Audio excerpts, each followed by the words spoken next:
नमस्कार। अगर आप सद्गुरुदेव डॉक्टर नारायण दत्त श्रीमाली जी के शिष्य हैं या फिर उनकी दी हुई शिक्षाओं से और ज्ञान प्राप्त करना चाहते हैं तो हमारी चैनल को जरूर सब्सक्राइब कीजिए और नए वीडियोस की जानकारी के लिए बेल आइकन दबाएं। और सिद्ध कर दिया कि राम साधना अपने आप में प्राप्त है। फिर महाकाली साधना की और कहा कि महाकाली साधना की प्रणाली, फिर बगलामुखी साधना की, फिर उन्होंने राधा संप्रदाय से संबंधित साधना संप्रदाय की। और जब राधा संप्रदाय की साधना प्रारंभ की तो खुद नृत्य साड़ी की वगैरह पिछवा वगैरह पहनते थे और पहन करके जो उनकी पद्धति है।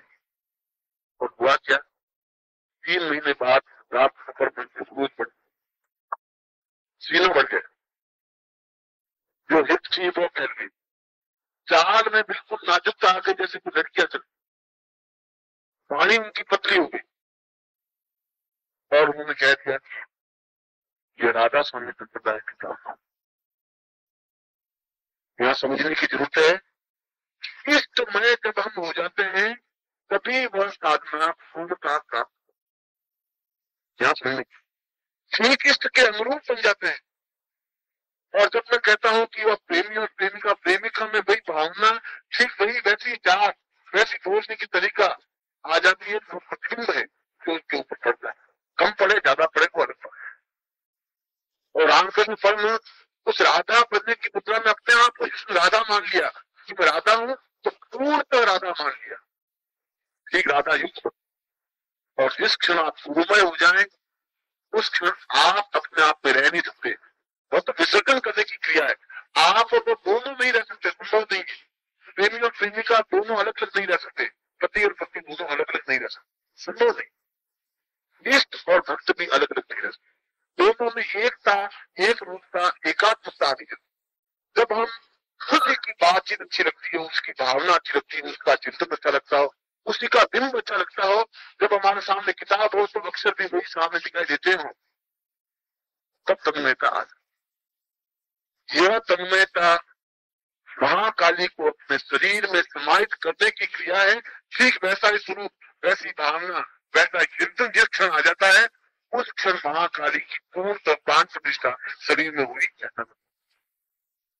जब मैंने सुबह कहा कि आपको प्राण प्रतिष्ठा, तो आपको प्राण प्रतिष्ठा केवल होठों से नहीं होती, रामकृष्ण परमहंस की तरह उसको डूब जाने की क्रिया होनी चाहिए, विसर्जित हो जाने की क्रिया होनी चाहिए। और यदि विसर्जित आदमी नहीं हो सकता, आदमी अपने आप को बचा सकता है, कुछ बचा लेता है, और जो कुछ बचा लेता है वो अपने आप में विसर्जन भी नहीं होता। आप अपने आप में कुछ है नहीं। जिस क्षण आप अपने आप को पूर्ण विलीन कर देंगे उस क्षण आप बहुत कुछ प्राप्त कर लेंगे, कभी आप ऐसा हो।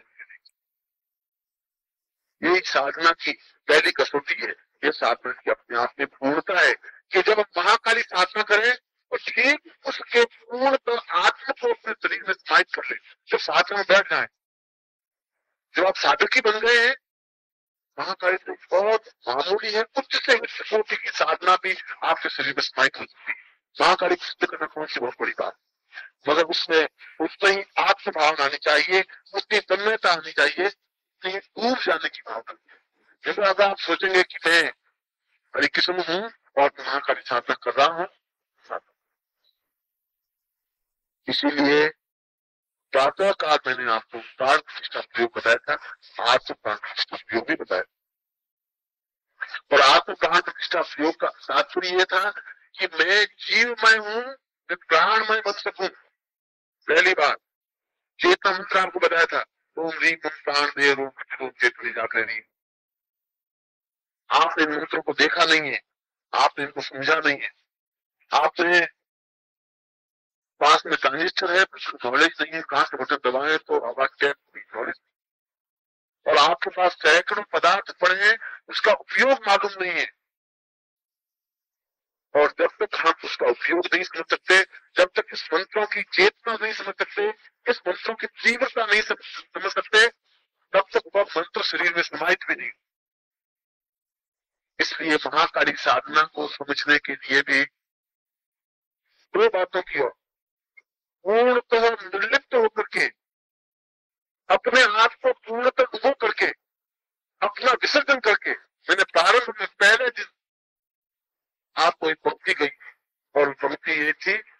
आप जब यहाँ हैं तो केवल यहाँ है, मैंने ये पक्का।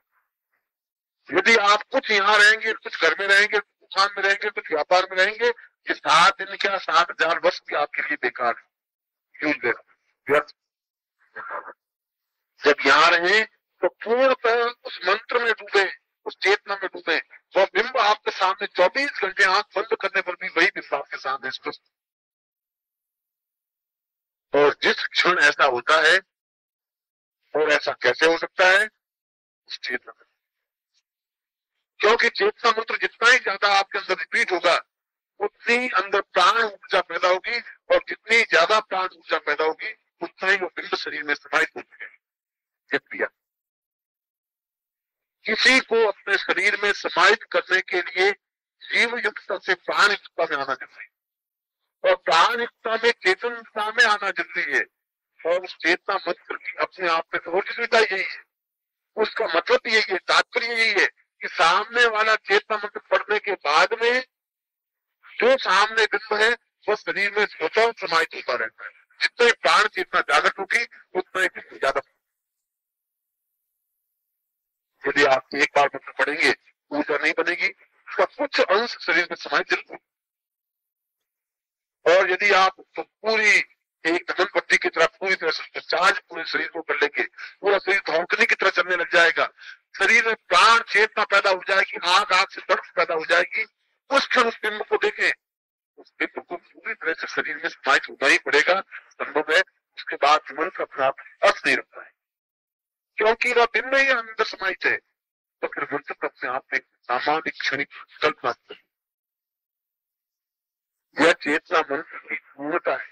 और जिस क्षण चेतना मंत्र की ऊर्जा के लिए अपनी प्राण चेतना के द्वारा, जिसको हमने अंग्रेजी में ऑक्सीजन प्राण वायु कहा है, सी वायु नहीं कहा है, हिंदी में उसके शब्द है प्राण वायु। हिंदी सारे शब्द बिल्कुल प्रामाणिक है, हमने उसके अर्थ का अन्वय नहीं समझा। ये जीव वायु भी कह सकते थे, जीवन भी तो जीव से होता है नहीं, यह प्राणों की शक्ति देने वाला है।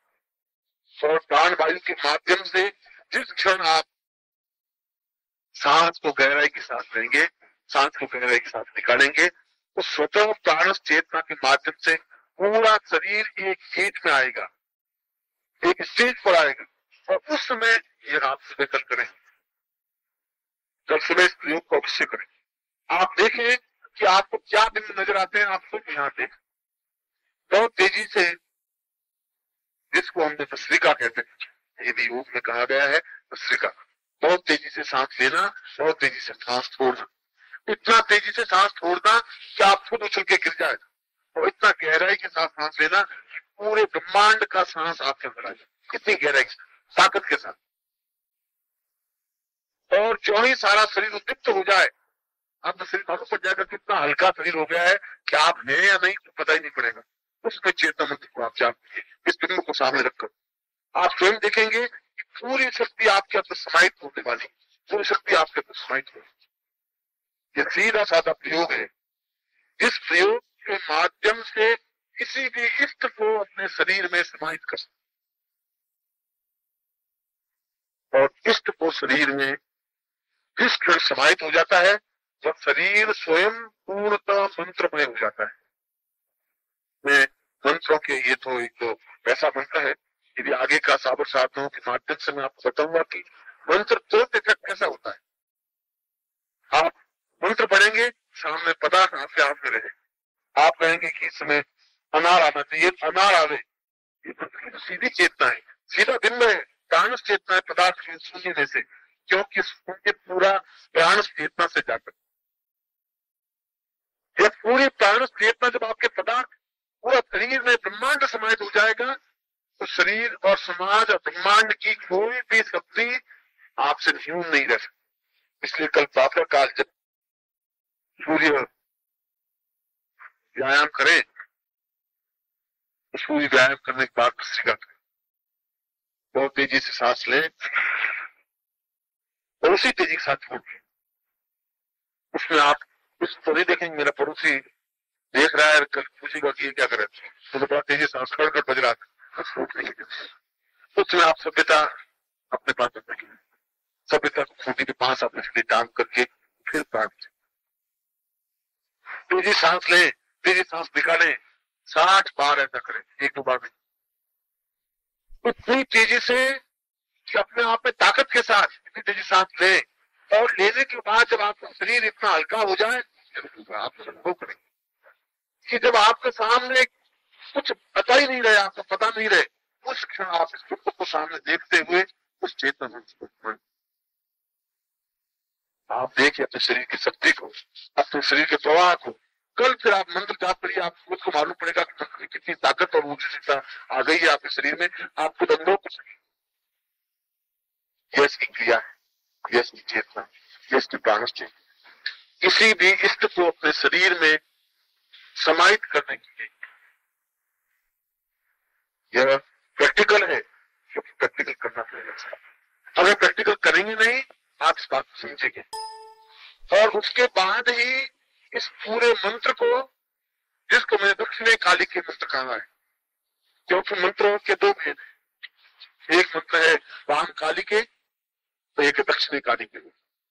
जो सौम्य साधना है, जो जीवन की रचनात्मक प्रक्रिया में सहयोगी है, वो दक्षिणे काली के।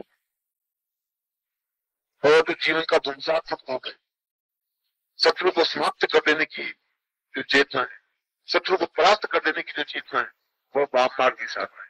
वाम मार्ग की साधना का मंत्र बिल्कुल अलग है। मंत्र तो यही है, पर इस मंत्र का लोग दोनों ही दो रूपों में स्पष्ट करके उसका लाभ है।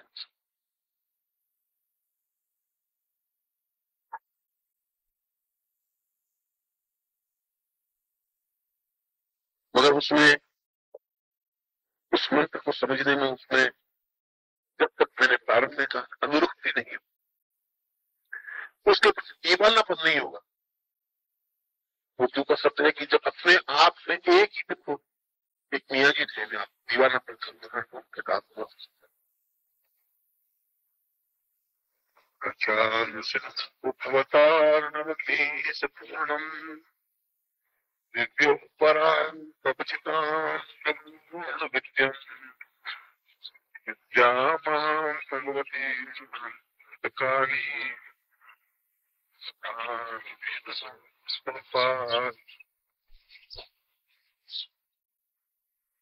भगवती महाकाली के इस पावन पवित्र प्रांगण में हम सभी सही अर्थों में ब्रह्मर्षि बनकर के बैठे, और जीवन में इसी ब्रह्मर्षि के रूप में ब्रह्म को प्राप्त करें, ऐसी ही मां काली से प्राप्त। वास्तव में ही पिछले 2-3 दिन साधनात्मक रूप से बीते हैं, और इन 2-3 दिनों में आप लोगों को देख करके ऐसा लगता है कि जैसे वास्तव में ही साधु सन्यासी हो और साधना करने के लिए बैठे। यदि आनंद ही समझने की भावना है, तो इसमें भी आनंद लिया जा सकता है, और यदि आलोचनात्मक प्रवृत्ति है, तो उस व्यक्ति को कहीं संतोष मिल ही नहीं सकता। क्योंकि कल जैसा मैंने बताया कि चित्त पर जो प्रभाव पड़ता है, वही प्रभाव मनुष्य की आकृति, वेशभूषा, चाल चलन और जीवन के सारे कार्यों पर उसका प्रभाव पड़ जाता है। ये अलग बात है कि हम चित्त पर कैसा प्रभाव स्वीकार करें। व्यक्ति 2 प्रकार के होते हैं, तीसरे प्रकार का व्यक्ति होता ही नहीं। एक व्यक्ति निषेधात्मक होता है, नेगेटिव साइड सोचने वाला होता है, हमेशा हर कार्य में गलती ही सोचता है, बुराई ही सोचता है। एक आदमी पॉजिटिव होता है, सकारात्मक व्यक्तित्व सोचता है। यदि यहाँ पर मैं आधे गिलास पानी की भर करके रख दूं, तो जो सकारात्मक सोचने वाला है वो कहेगा कि आधी गिलास पानी से भरी हुई है, और जो निषेधात्मक सोचने वाला है वो कहेगा आधी गिलास में खाली पड़ी। और दोनों ही अपनी जगह सही है। यह जीवन का दृष्टिकोण अलग अलग है। यदि इस जीवन में, इस भागदौड़ में, इस मानसिक संताप में, इस दुख दैन्य में और करके परेशानियों, बाधाओं, कष्टों में यदि हम बिल्कुल देवताओं की तरह, ऋषियों की तरह यदि हम बैठते हैं, सारी चिंताओं से रहित होकर के एक उच्च कोटि की महाविद्या के चरणों में बैठ करके उसकी साधना करते हैं, विशेष मंत्रों को स्मरण करते हैं, गुरु के चरणों में बैठते हैं, गुरु बोल रहे हैं, हम सुन रहे हैं, अपनी बात पूछ रहे हैं, वो जवाब दे रहे हैं,